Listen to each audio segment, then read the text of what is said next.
Hola, muy bienvenidos para un nuevo episodio de Charlas Hispanas Podcast. Yo soy Jânio Gouveia y hoy vamos a hablar de un tema muy importante y muy desafiante para nosotros. Vamos a hablar sobre la inmigración. ¿Por qué muchas personas dejan su tierra, dejan su gente para irse a un otro país? Existen muchas razones por las cuales alguien sale de su país para irse a un otro país ajeno, sin saber lo que le espera, qué va a hacer y cuál es la condición de aquel país.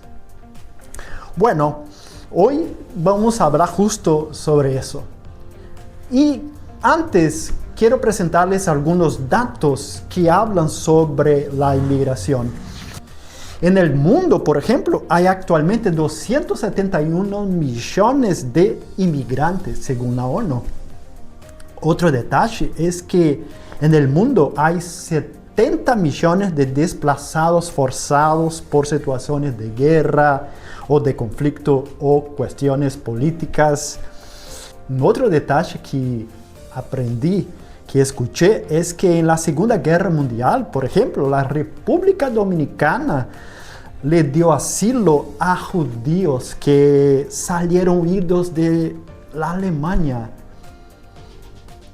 Fueron cerca de 30,000 judíos. ¿Ya sabías de eso? Actualmente, 37,000 personas son forzadas diariamente fuera de sus lugares por conflictos.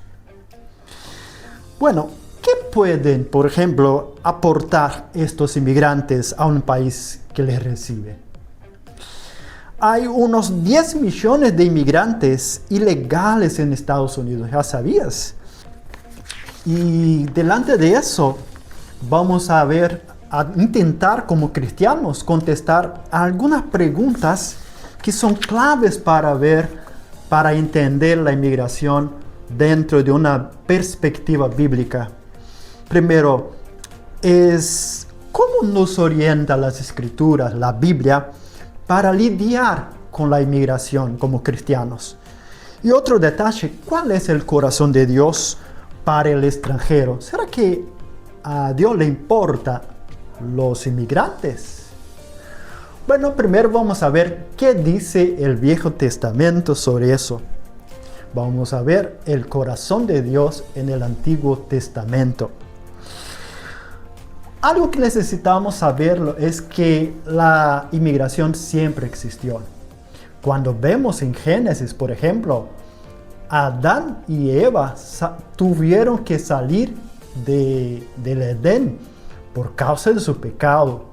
Y tuvieron que salir para otros lugares, así también como su hijo Caín, tras cometer algo terrible contra su hermano, tuvo que salir y peregrinar por la tierra. Y otro detalle es que el pueblo de Dios ha sido inmigrante, ha sido un pueblo que estuvo en Egipto, refugiado, esclavo. Y entonces debemos entender que eso no es algo nuevo. Bueno, la Biblia también en el Antiguo Testamento nos muestra que hay un mandato para amar al extranjero. Sí, debemos amarlos. Dios le dijo a su pueblo que debería amar a los extranjeros. A ver, la Biblia nos sugiere, ordena que los amemos. Y uno de los pasajes más claros es Levítico 19, 33 y 34, que dice: cuando un extranjero resida con vosotros en vuestra tierra, no lo oprimiréis. Como un natural de vuestra tierra, así será el extranjero que reside con vosotros. Lo amaréis como a vosotros mismos, pues extranjeros fuisteis en la tierra de Egipto. Yo soy el Señor vuestro Dios. Dios les recuerda, ustedes también fueron extranjeros. Bueno, amigos, vimos que hay un mandato, una orden para amar a los extranjeros. Y por lo tanto también hay un otro detalle que necesitamos aprender. El Viejo Testamento también nos enseña que debemos darle provisión y protección a estos inmigrantes.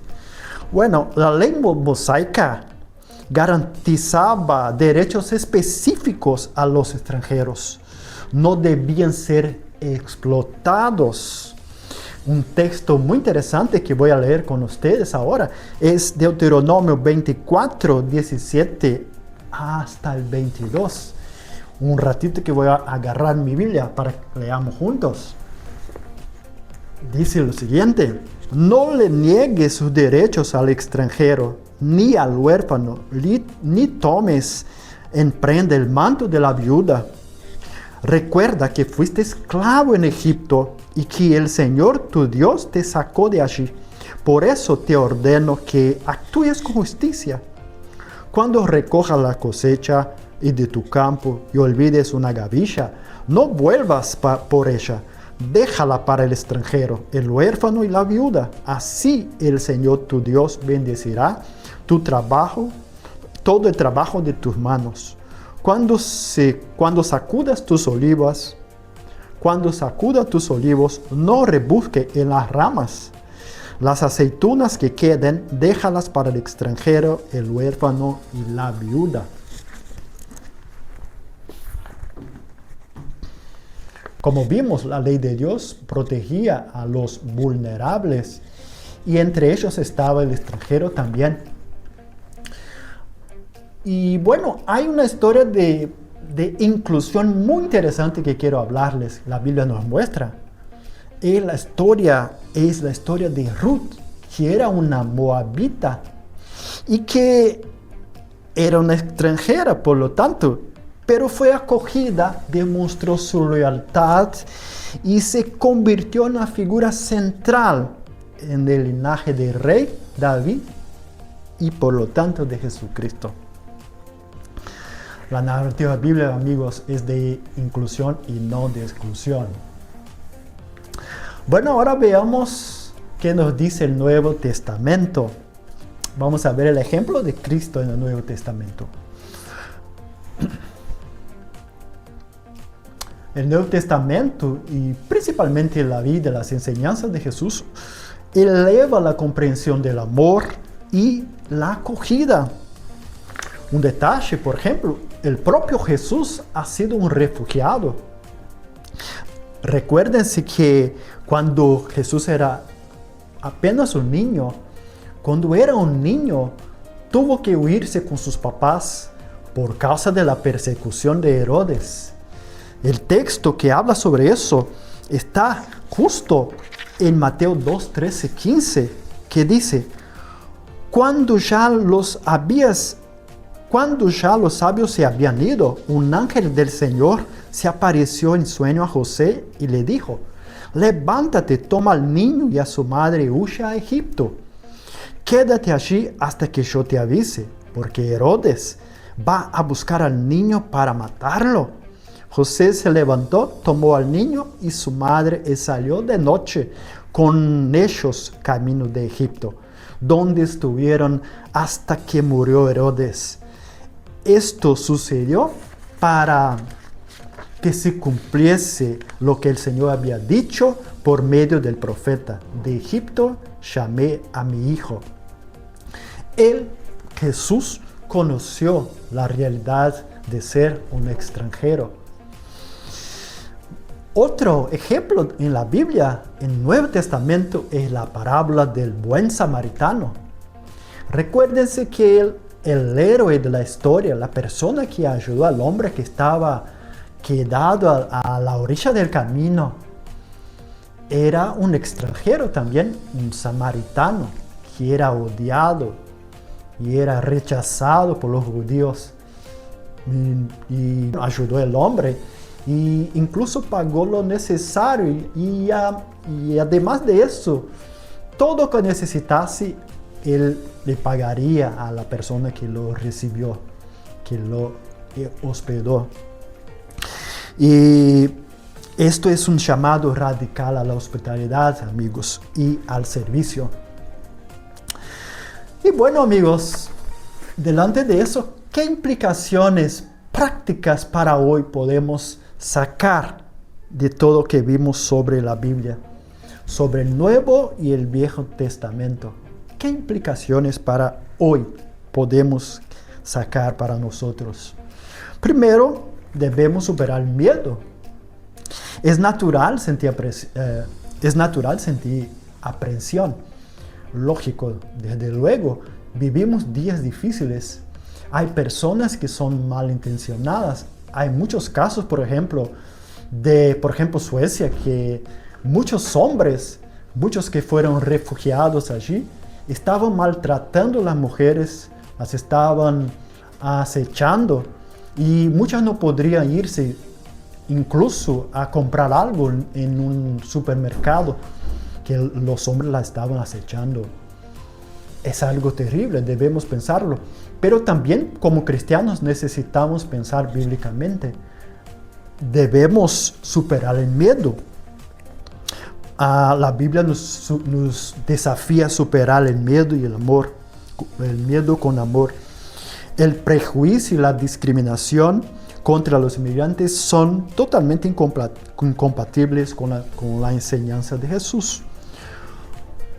Otro principio que debemos aplicar a nuestra vida hoy sobre la inmigración es que debemos ser hospitalarios y compasivos.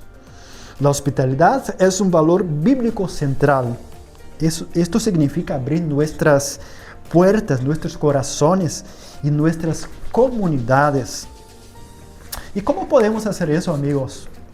Podemos apoyar a alguna institución que hace trabajo con ellos. Por ejemplo, aquí donde vivimos actualmente, en Río de Janeiro, hay instituciones cristianas que hacen un trabajo muy interesante aquí en la ciudad, en lugares que muchos no quieren entrar, y trabajan con gente que justo son personas que están con situación difícil, que son necesitados y que muchas veces no tienen el apoyo.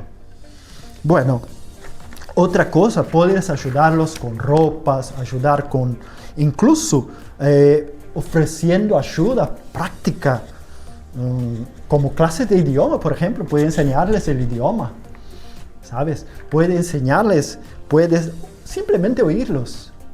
Estas personas a veces quieren conversar, charlar con alguien, y muchas veces nadie quiere oírlos, y ellos se quedan solos. Están lejos de su patria, ¿se acuerdan? Construya relaciones, conozcan las historias, escuchen todo sobre ellos. Acuérdese de Abraham, que Dios le mandó que saliera de su tierra, del medio de su gente, y fuérase a una tierra ajena que Dios le mostraría, que Dios le enseñaría. Y él siguió siendo peregrino, pasando por las dificultades que cualquier peregrino pasa. Y la Biblia no narra cuáles son, pero seguro que pasó muchas dificultades.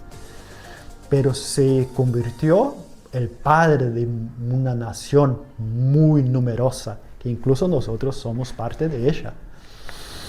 Bueno, defienda políticas justas y humanas que respeten la dignidad de todos, sin explotación. Otro detalle, la iglesia necesita apoyar a estas personas. La iglesia es un faro y necesita alumbrar a la gente, ser un ejemplo. ¿Qué papel la iglesia está desempeñando con relación a la inmigración? ¿Tiene ayudado a estas personas o no? Bueno, amigos, el mensaje bíblico sobre inmigración es claro. Dios se preocupa profundamente por el extranjero y Él nos llama a reflejar su amor y compasión para con estas personas, para con las viudas, los huérfanos, los necesitados, las personas que están en dificultades. Que podamos como individuos y sobre todo como cristianos, como iglesia, a ir más allá del miedo y la polarización, amigos. Que seamos de hecho hospitalarios y seamos agentes de hospitalidad y de amor a estas personas. Amigos, que Dios les bendiga. Muchas gracias por acompañarnos hasta aquí. Y que si te tocó este video, que puedas darle un me gusta, pueda comentar abajo qué te parece la inmigración. ¿Ya tuviste alguna experiencia con extranjeros? Bueno, comparte el video y suscríbete. Y para que el YouTube pueda también compartir este video para muchas otras personas. Hasta nuestro próximo episodio, amigos, de Charlas Hispanas Podcast. Chao.